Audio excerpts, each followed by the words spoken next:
이 논문은 특발성 척추측만증, 척추엽구분증 환자를 대상으로 해서 신경근육 스타빌라이제이션 테크닉, 안정화 테크닉을 바탕으로 해서 18개월 동안 팔로우업을 한 연구입니다. 상대적으로 좀 장기간 동안 연구가 진행된 거고, 연구 디자인은 대조군 연구인데 우리가 흔히 말하는 RCT, 무작위 대조군 연구가 아니라 실험군을 정하고 실험군의 나이와 대상자들이 나이와 맞게 대조군을 정한 연구라고 볼 수 있습니다. 측정 방법은 콥스 앵글, 척추 옆구분증, 측만증 환자에서 중요한 그 평가 지표인 콥스 앵글, 엑스레이를 사용해서 콥스 앵글을 측정한 연구라고 볼 수 있겠습니다.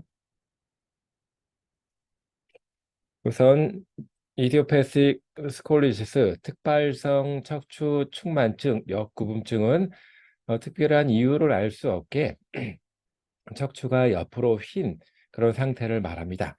척추 측만증이라고 얘기하면 대개 척추 옆으로 이렇게 휜 것만을 얘기하는데, 사실은 척추가 옆으로 휘면서 어, 척추 옆으로 휜다는 얘기는 주로 이마면에서의 장애를 그 변이를 얘기하는 거고, 동시에 뒤로 휘기도 하고 수평면에서 뒤로 돌아가는 회전 변형도 같이 생기는 3차원적인 변형이라고 볼 수가 있겠습니다.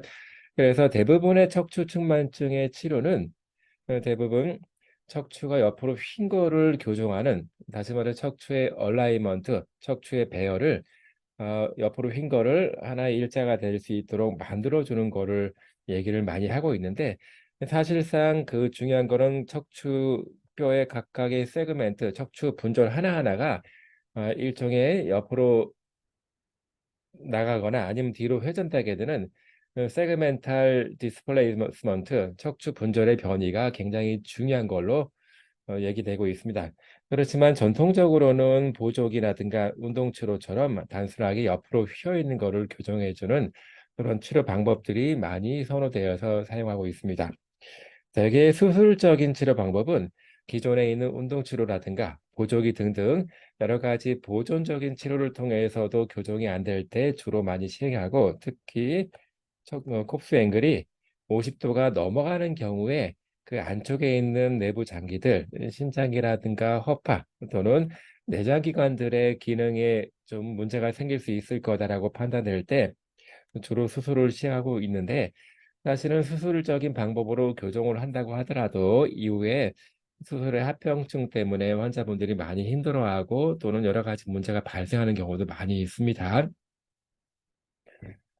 주로 척추가 옆으로 휜 것만, 이거는 주로 이마면에서의 변이를 주로 우리가 얘기를 하고 있습니다. 그렇지만 동시에 시상면에서도 척추뼈는 뒤로 후만증, 카이포시스가 많이 발생을 하게 되고, 또는 척추뼈가 하나하나 뒤로 돌아가게 되는 로테이션 변이, 회전 변이도 같이 한꺼번에 일어나고 있습니다. 그래서 각각의 척추 분절에 대한 각각의 척추 분절의 관절에 대한 교정도 필요하지만, 기존의 치료 방법을 통해서는 이러한 척추 분절별로의 교정 치료를 하는 경우는 극히 드물게 진행되고 있습니다.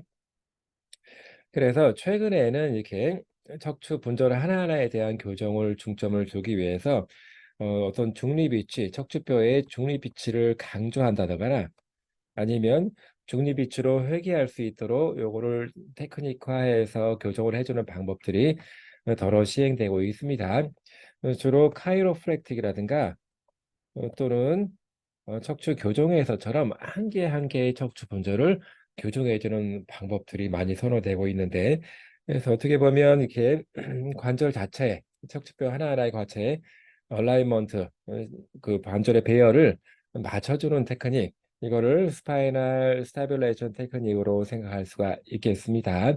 그래서 이런 것들을 주로 많이 다뤄주고 취급해주는 방법들이 뉴로머스큘라 스타빌레이션 테크닉, NST라고 할 수 있고, 최근에는 이런 NST의 개념은 NCR이라고 하는 개념에 근간을 두고 있습니다. NCR이라고 하는 거는 뉴로머스큘라, 뉴로머스큘라 컨트롤 앤 리셋이라고 해서 우리가 척추 배열이 틀어진 채로 오랫동안 지내다 보면 우리의 신경계통에서 근육을 컨트롤해 주는 그런 방법들이 같이 동반해서 변하게 됩니다. 그래서 잘못된 방법으로 컨트롤하는 거를 우리 뇌가 인식을 해서 계속 안 좋은 방법으로 조절이 될 수밖에 없는데, 이거를 얼라이먼트를 맞추고 그 상태에서의 안정성 운동을 통해서 이 방법들을 교정하자는 그런 테크닉으로 볼 수가 있습니다. 그거를 뉴로머스큘러 스테빌리티 테크닉으로 해서 시행하고 있는 방법이고요. 이 방법에 대한 효과를 하는 것이 바로 이 논문의 목적으로 볼 수가 있겠습니다. 근데 이게 그 척추 측만증, 옆구음증이라고 하면 콥스 앵글상의 5도 정도가 차이 나는 거를 우리는 척추 역구음증이라고 하는데, 이 역구음증을 분류하는 기준은 굉장히 많이 다양하게 되어 있어서 어떤 논문에서는 10도 이상을 우리 역구음증으로 하자라고 이렇게 제시한 논문들도 많이 있습니다. 그래서 이 연구에서는 척추 중만증 콥스 앵글을 10도 정도로 이렇게 설정을 해서 환자군을 구성했습니다. 네, 그리고 다른 그 정형외과적인 문제라든가 신경 또는 심호흡계 문제가 없는 경우를 이렇게 연구 대상자로 선정을 하였습니다. 자, 이거는 특별하게 일반 그 다른 연구에서처럼 한 기관에서 실험군과 대조군을 무작위로 배정한 것이 아니라 특정 기관을 무조건 실험군으로 배정을 했고, 이 실험군의 특성에 맞게 나이와 똑같은 나이 비슷한 연령대의 대상자들을 다른 기관에서 설정을 했습니다. 다시 말해서 어떤 특정 기관에서의 그 대상자를 모집한 거를 무조건 실험군으로 했고, 다른 기관에서 모집한 거를 무조건 어, 대조군으로 설정하였습니다. 물론 똑같은 상태에서 무작위 대조군 연구가 진행된 건 아니지만, 어떤 그 저자의 의도가 들어가지 않은 면에서는 무작위 대조군 연구라 하나의 유사한 디자인 패턴으로 볼 수가 있겠습니다. 최초에는 실험군은 15명으로 시작을 했고 대조군은 13명으로 시작을 했습니다. 그래서 6개월 동안 한 거는 실험군, 대조군 모두 이렇게 진행이 되었고요. 불행히도 대조군에서는 6개월 이후에는 팔로우업을 할 수가 없었습니다. 실험군만 다 가지고 팔로우업을 했는데 실험군에서는 12개월, 18개월까지 비교적 장기간 동안에 치료하는 팔로우업을 진행을 했습니다. 아웃컴 메저는 뭐 여러 가지가 있겠지만 이 연구에서는 주로 콥 각도, 콥스 앵글에 대한 거를 주로 메인 어, 평가 지표로 활용했습니다. 콥스 앵글이 척추 역구음증, 척추만증을 측정할 때 가장 중요한 지표라고 볼 수 있기 때문에 콥스 앵글만을 포함시켰다라고 설명하고 있습니다. 전체적으로 그 절차는 일단은 그 연구 대상자를 설정하기 위해서 엑셀을 통해서 콥스 앵글을 측정을 했고요. 그리고 실험 전과 후 그리고 18개월까지 계속 실험군에서는 추적 관찰로 콥스 앵글을 계속 찍어 왔습니다.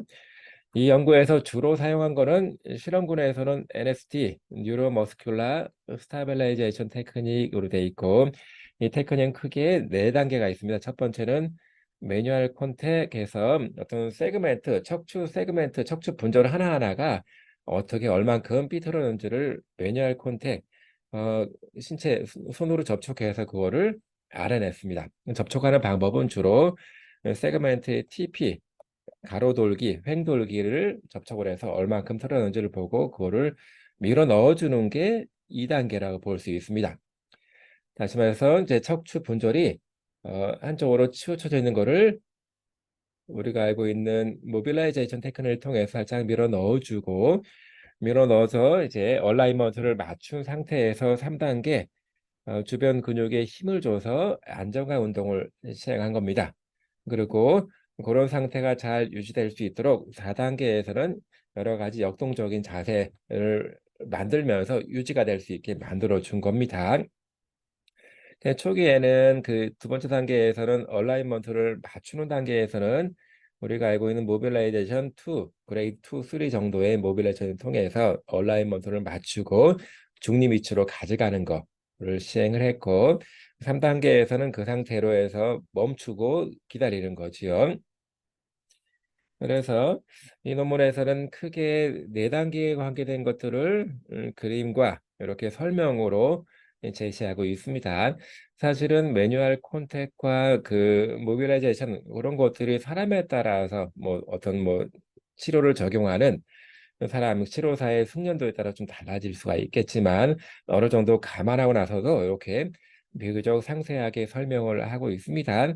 자, 그림에서 보게 되면 약간 이렇게 옆으로 이렇게 휜 거를 볼 수가 있는데 휜 거에서 매뉴얼 콘택을 통해서 가장 옆으로 많이 틀어져 있는 척추 분조를 찾아서 이렇게 TP를 살짝 밀어서 글라이딩을 해주는 이렇게 모빌라이제이션 테크닉을 합니다. 이 상태에서 일자가 될 수 있도록 유지를 한 다음에 힘을 줘서 이거를 이 중립 위치를 만들어 놓은 거 유지하는 겁니다. 자, 그런데 사실은 우리가 각각 전체적인 근육에 힘을 주는 거는 상당히 수월하게 할 수 있는데 각각의 세그멘트, 척추 분절에 따로 힘을 주는 거는 사실 좀 쉽지 않을 수가 있습니다. 그래서 각 이렇게 힘을 줄 수 있도록 옆에서 치료사가 가이드 해주고 있는 거고 이렇게 힘을 주고 유지한 상태를 주변에서 이렇게 밀어서 밀고 막 동요를 신체 동요를 만들어주는 상태에서도 유지할 수 있게끔 만들어주는 겁니다. 다시 말해서 매뉴얼 콘택을 통해서 가장 변이가 많은 부위를 구체적으로 알아내고 이거를 다시 밀어서 중립 위치를 만들어주는 거 그리고 중립 위치가 잘 유지될 수 있게 각 척추 분절에 근육에 힘을 주는 거 그리고 마지막으로 네 번째 단계에서는 그 유지된 상태를 신체 동요를 만들었음에도 불구하고 잘 유지될 수 있게 만들어 주는 것 이렇게 네 단계로 이루어져 있습니다.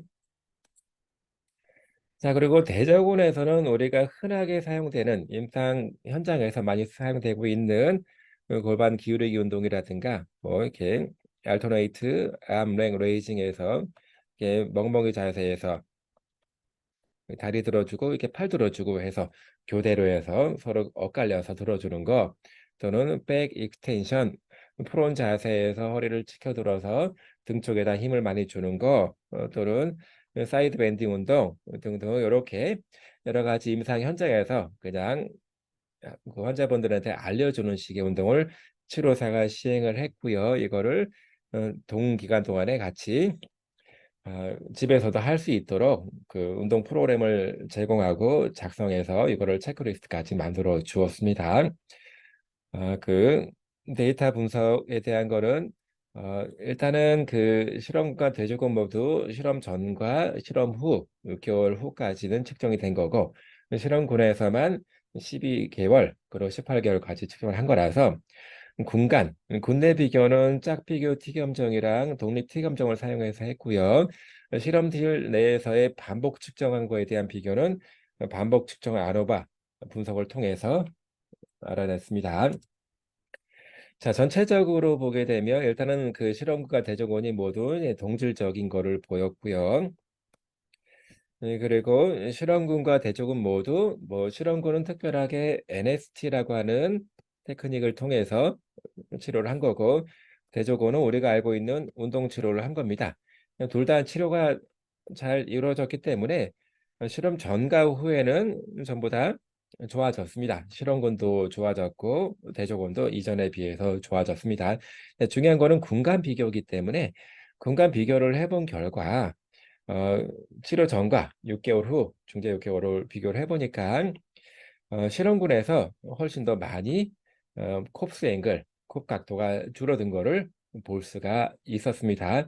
그리고 실험군에서 계속 18개월까지 팔로우업을 했는데 18개월 후에 보니까 이전보다 실험전보다 훨씬 더 각도가 더 많이 내려갔고요. 또는 6개월 중재 후보다도 훨씬 더 많이 내려갔습니다. 이런 결과는 그 NST라고 하는 뉴로머스큘라 스타빌라이제이션 테크닉을 계속 적용하고 나니까 이게 계속적으로 좋아졌다라고 볼 수 있는 겁니다. 자, 그래서 이 연구의 굉장히 중요한 치료 근간은 치료를 하면 할수록 NST를 하면 할수록 상당히 치료가 좋아진다라고 보는 겁니다. 자, 이전에 말했던 것처럼 척추 측만증이라고 하는 게 하나의 옆으로 이제 이마면에서의 옆으로만 변형이 일어나는 것이 아니라 삼차원적으로도 변형이 일어나고요. 척추뼈 한 개 한 개가 옆으로 틀어져 있거나 아니면 뒤로 빠져 있거나 돌아가 있거나 여러 가지 문제가 생각할 수 있는데 기존의 치료 방법으로 가지고서는 어떤 이런 3D적인 또는 이렇게 척추 분절 하나하나에 대한 그 치료 자체가 이루어진 거는 없기 때문에 이 NST를 통해서 이렇게 치료 그 척추 분절 하나하나까지도 이제 관여할 수 있도록 만들어주는 것이 중요한 거고 이게 LST의 가장 중요한 콘셉트로 설명하고 있습니다. 그리고 이제 척추 측만증, 척추 역구분증에 측정하는 여러 가지 방법이 있는데 그중에서 대표적으로 콕각이 있고 또는 기능적인 수준이라든가 아니면 척추가 옆으로 휘게 되면 그 안쪽에 있는 내부 장기, 특히 심장 기능과 호흡 기능이 두드러지게 떨어지게 되는데 그런 것들을 측정하는 방법이 있지만 이 연구에서는 다른 것보다는 제 코베 앵글만 가지고 측정을 했습니다. 대표적인 측정 방법이기도 하지만 치료를 통해서 척추 측만증이 좋아졌다라고 이제 판단하는 거에서 콥스 앵글만큼 좋은 것도 사실은 없습니다. 대개는 콥스 앵글이 5도 이상 정도 향상될 때 치료가 정말 효과적이었다라고 보는데 이 연구에서는 12개월, 18개월까지 보니까 점점 더 NST 를 통해서 콥스 앵글이 더 많이 좋아진 걸로 볼 수가 있습니다. 그래서 10도 이상으로 이렇게 좋아진 거 봤을 때 LSD가 콧각을 좋아지게 만드는 또는 이제 척추만춘을 향상시키는데 굉장히 중요하겠다라고 볼 수 있습니다. 자, 그리고 두 그룹에서 모두 좋아졌어요. 그렇지만 이제 NST를 적용했던 실험군에서 훨씬 더 많이 좋아진 거로 나왔는데 사실은 어, 그 대조군 같은 경우는 일반적인 운동에 대한 것도 관여했고 또 어, 그리고 집에서 이제 홈 프로그램을 할 수 있도록 만들어준 것도 있는데 사실은 그 치료사가 직접 같이 슈퍼바이즈 하면서 감독을 하면서 하는 운동 또는 치료 방법이 그렇지 않은 것보다 훨씬 더 효과적이다라고 이렇게 설명하는 것들은 굉장히 많습니다. 그래서 어떤 치료사의 그 직접적인 관여 하에서 이루어지는 방법들이 훨씬 더 좋지 않을까 이렇게 예상하고 있고요. 물론 그리고 이 연구에서 어떤 콥 각도, 콥스 앵글 외에 다른 것들을 측정하지 않았지만 대부분의 콥스 앵글이라고 하는 게 척추가 옆으로 휜 거를 직접적으로 측정하는 그런 각도이기 때문에 어떤 그 심장 기능과 호흡 기능에 대한 거를 측정하지 않기도 했지만 어느 측면에서는 콥스앵글이 좋아진 게 심장 기능, 호흡 기능과 좋아진 것과 아주 밀접한 관련이 있는 걸로 보이지기 때문에 콥스앵글을 가지고 직접적인 호흡 기능이 좋아졌을 거다라고 예측할 수는 없지만 간접적으로 어떤 예측할 수 있는 방법이 있는 거다라고 볼 수 있겠습니다. 그래서 물론 그 직접적인 측정은 없었지만 계속적으로 이제 척추의 얼라이먼트, 척추의 배열이 좋아진 거를 확인했은 결과 어떤 호흡 기능이 좀 더 좋아졌을 거로 이렇게 예측할 수가 있습니다. 그리고 요즘에 최근에 슈로스 운동법에 대한 것들을 많이 적용하고 있고 슈로스 운동법이 굉장히 효과적인 걸로 보고가 되고 있습니다. 슈로스 운동에 대한 그 굉장히 그 중요한 중점 중에 하나는 집중적으로 운동하는 겁니다. 다시 말해서 그냥 한두 시간씩 운동하는 것이 아니라 상당히 많은 시간 집중적인 운동이 필요하고 또 이거를 3D 아까 3D로 이렇게 변형된 거를 교정하는 쪽으로 슈로스 운동이 많이 전개가 되고 있습니다.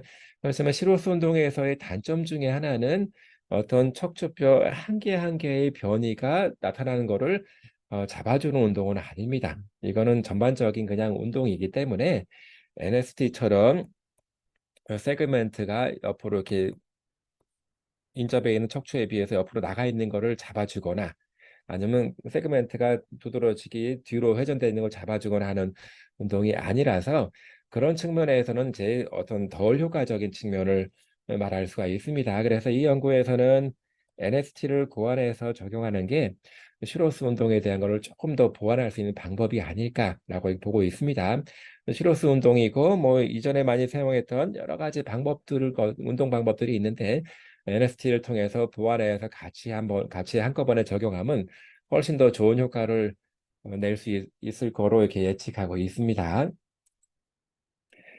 자, 그래서 여러 가지 직접적인 방법을 통해서 요거를 스타빌라이전 시켜서 척추의 배열을 맞춰주는 운동 방법들이 많이 있습니다. NST에서는 그 척추의 스타빌라이즈 세그멘탈 코렉션에서 옆으로 튀어나와 있거나 뒤로 돌아가는 걸 직접적으로 중립 위치로 바꿔주는 거, 그런 단계가 있는 거고, 이 중립 위치를 잘 유지하기 위해서 안정화 운동을 시켜주는 방법들이 있습니다. 이게 가장 큰 슈로스 운동이랑 가장 큰 차이점이 있고요. 그렇기 때문에 어떻게 보면 직접적인 효과를 볼 수 있는 하나의 근간이 될 수가 있습니다. 슈로스 운동이라든가 기존에 전통적으로 사용되고 있는 방식들에서는 척추뼈 하나하나가 변이된 거를 잡아주기보다는 전체적인 운동을 통해서 척추뼈의 배열을 좋게 만들기 위해서 시행되고 있기 때문에 어떤 NST처럼 이런 직접적인 효과를 보기에는 좀 어려운 측면이 있습니다. NST에서는 중립 위치를 맞춰주고 이 중립 위치를 유지하고 실생활에서 잘 유지할 수 있도록 신체 동요를 만들어주는 상태에서 또 유지하고, 이렇게 볼 수가 있는 게 가장 큰 이 NST 치료 방법의 이점으로 볼 수가 있겠습니다. 자, 이 연구의 단점 중에 하나는 뭐 의도랑 관계없이 이제 최종적으로 10명, 실험군 10명, 대조군 10명으로 이제 끝났다라고 하는 겁니다. 상대적으로 조금은 적은 숫자이기 때문에 이 연구를 통해서 NST가 정말 확고한 효과가 있다라고 말하기는 사실은 좀 어려울 수가 있습니다.